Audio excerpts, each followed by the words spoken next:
We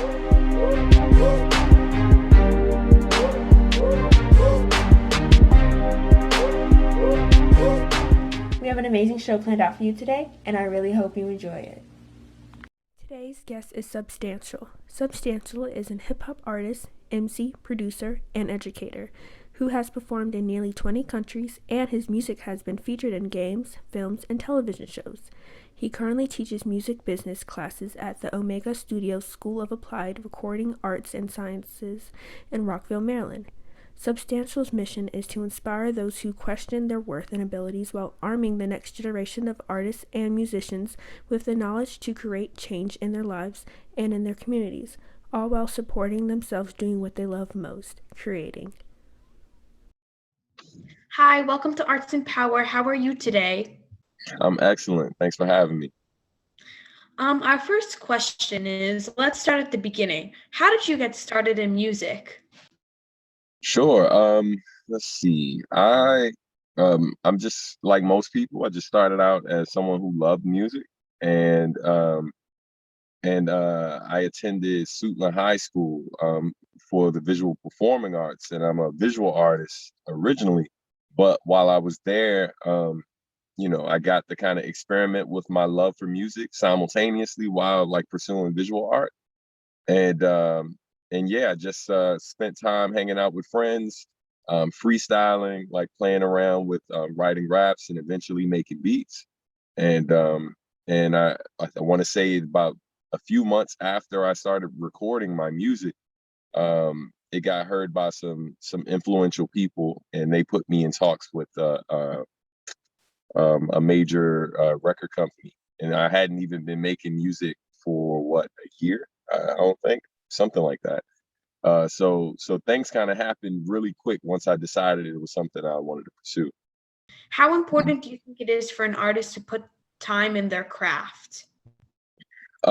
It's extremely important, right? Because, when we typically think of a professional artist or a professional musician or professional anything, we usually associate that with someone who has either mastered their craft or spent a good amount of time to justify being paid for what they do.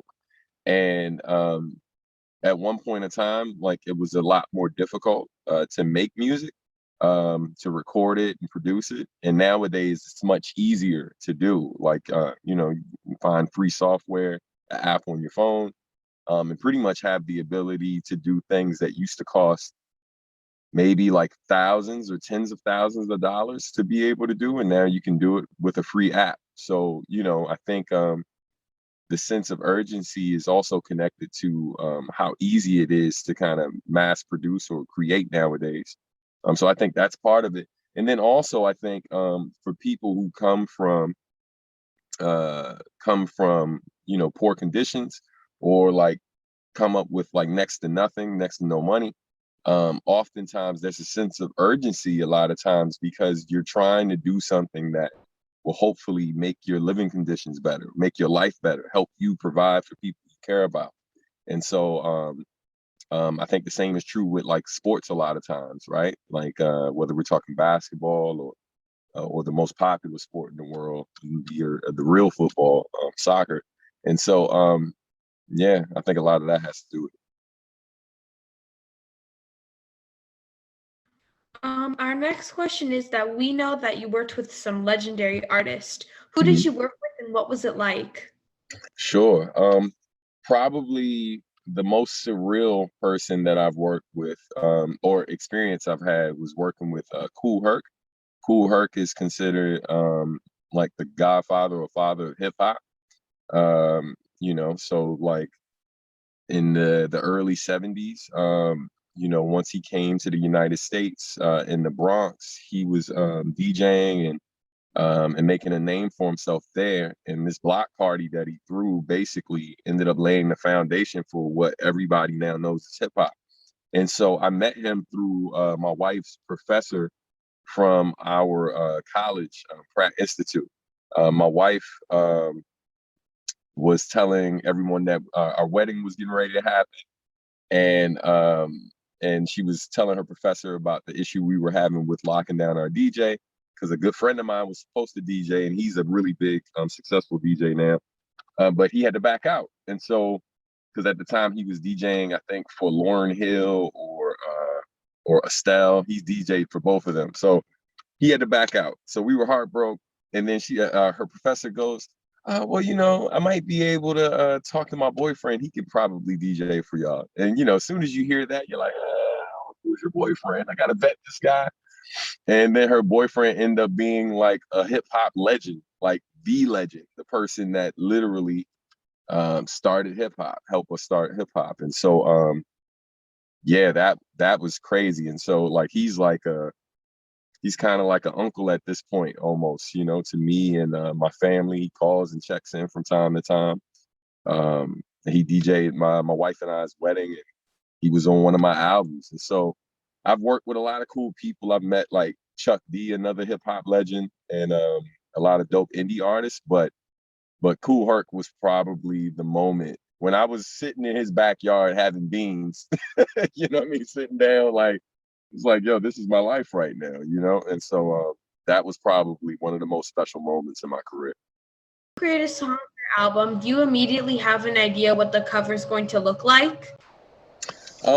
Sometimes the visual will come first, before like, and when I say visual, like I don't necessarily design it from scratch. I'm a person who works really good under pressure. So like I save things for the last minute a lot, which is sometimes bad, but for me, it just kind of works better that way. And so a lot of times when I come up with the name of an album, like I don't design the cover until like maybe the absolute, and I'm just talking about cover image, not the side with the text and all of that, which most people don't know nowadays anyway, because most people listen online.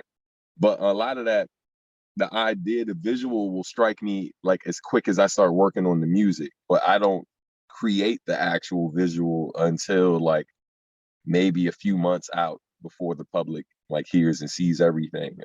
It's just because I like to kind of take in all of the information just to see if my initial vision still kind of goes in the direction of what I saw first versus now hearing everything being realized. Like, does this still feel like the right visual representation for what I actually made? So yeah, I mean, and it's fun to do, right? Like when people see my art, one of my albums, The Past is Always Present in the Future, I literally did the graphic design, I did the mixing, the mastering, wrote the songs, I executive produced it. And then I also, I even did the photography that was on the cover. So even when people saw me in images, my photographer canceled at the last minute. And people forget I went to art school. So I had to take photography classes in both high school and in college. So I know my way around the camera. I know, I'm pretty solid at a few different mediums, so I can get it done if I have to. Yeah. Our next question is, you have made videos for songs. The song music industry changed over the years. Do you think videos are still important for an artist to promote their music? Oh yeah, they're extremely important. It's not even necessarily, it doesn't necessarily have to be super high quality or like, this huge event or a huge spectacle. But visuals nowadays, social media, for example, right? Like even on something like Instagram, which is more picture based, videos typically perform better on platforms like that. And that's true of most of these sites, whether we're talking about Facebook, or YouTube, obviously, which is video content, and then of course Twitter as well. TikTok, which is completely video based. So if you're a person that's creating music videos, it's just going to give you way more content that you can utilize to promote what you do, even if it's an old song. And that was some advice I just received from this woman who works in the industry, and she's worked with a lot of successful people. And that's basically, okay, that was my daughter, sorry. And basically, let me turn that off so you don't hear the beeping, sorry. And the advice that she basically gave me was just that, visual content is always, really helpful, to promote whatever you got going on, just because people are more visual beings nowadays, more so than ever. Our last question is that you've dedicated a significant amount of your life to working with children. What sparked your passion for helping and teaching young people? Yeah, I would say it's a combination of a few different things. There were a lot of people. My father passed away when I was 10 years old. So, I think a lot of times, we talk about single mothers and how important they are, and the role that, like, just not just my mom, but various Black women in my life have played in making me the person I am.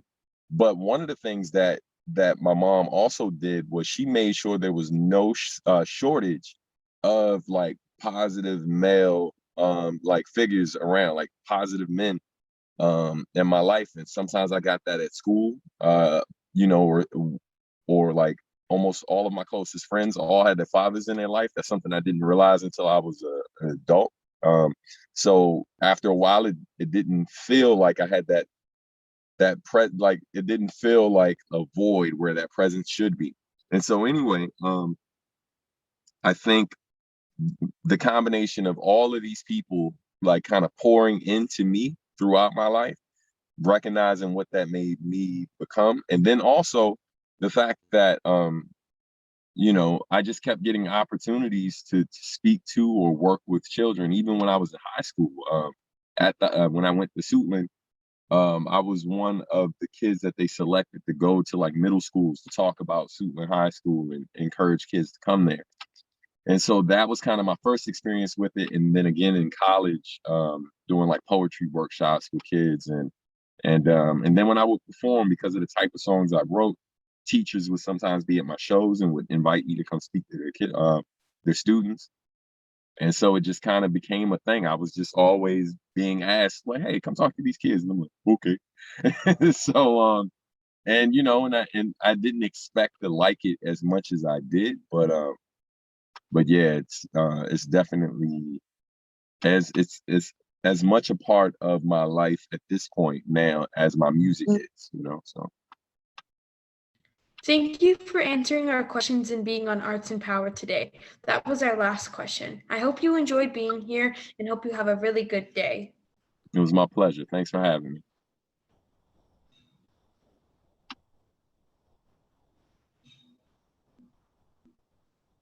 Well, that was an intriguing interview. Let's see what you learned about our guest. It's time for our trivia questions. Now, here's the one rule you'll need to follow. You have 4 questions and you must answer each of them in 5 seconds. Simple enough. Now, let's begin. Question 1. What high school did Substantial attend? Is it A, River Hill High, B, Walt Whitman High, or C, Suitland High?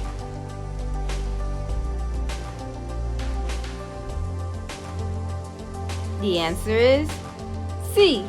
Good job. Question 2. What was Substantial's original major before he started doing music? Is it A, photographer, B, visual artist, or C, orchestra?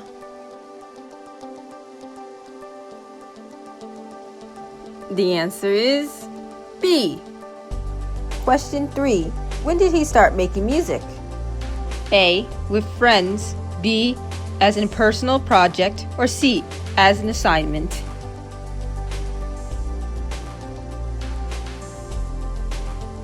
The answer is A. Well done. Question 4. What was his favorite legendary artist to work with? Is it A, Chuck B, B, New Jabas, or C, DJ Cooler?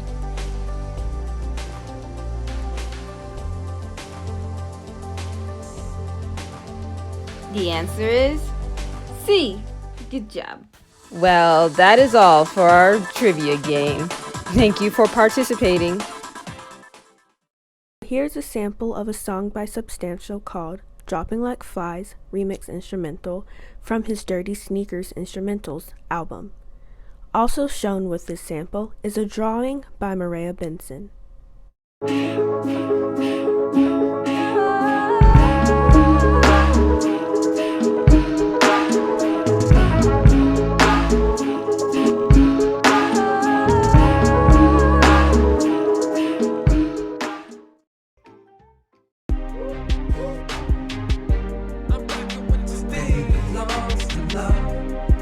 Negligence was never meant to last. So clear away the wreckage of the past. You clear away the wreckage of the past. And your current cause. Baby, lost to love. This is the day you've been working for. This is the day you've been hurting for. This is the day you've been aching for. This is the day you've been waiting for. Thought it was all on the horizon, but it was really all inside you.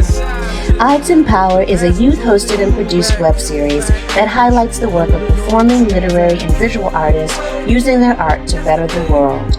ArtsEnPower is a project through Montgomery Community Media's Youth Media Academy.